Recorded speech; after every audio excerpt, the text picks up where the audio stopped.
আপনাদেরকে সতর্ক করে দিয়ে যাই, বাংলাদেশের আকাশে সংকট ঘনীভূত হচ্ছে।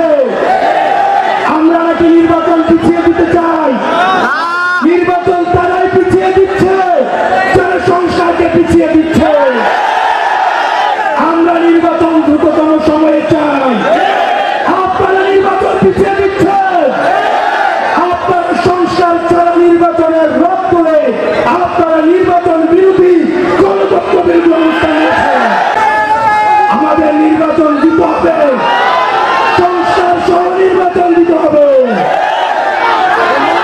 পাবনাবাসী, এই তরুণ প্রজন্ম, আপনারা সাক্ষী, পরবর্তী বাংলাদেশ আমাদেরকে বিনির্মাণ করতে হবে।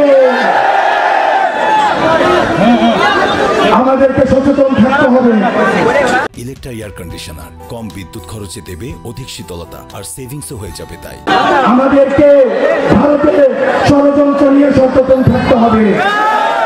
মিডিয়ার ষড়যন্ত্র নিয়ে আমাদের সচেতন থাকতে হবে।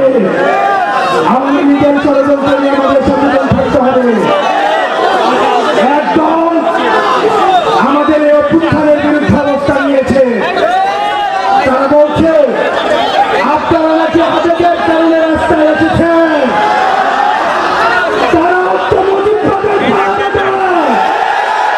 তারা বলছেন এই অভ্যুত্থানের আইনগত ভিত্তি নেই।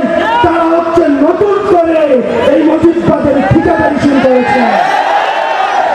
আগামী 3 আগস্ট শহীদ মিনার থেকে আমরা আমাদের দ্বিতীয় বাংলাদেশের ঘোষণাপত্র পাঠ করব। আমরা 3 আগস্ট চলো চলো ঢাকা চলো কর্মসূচি দিব। আপনারা সবাই পাবনাবাসী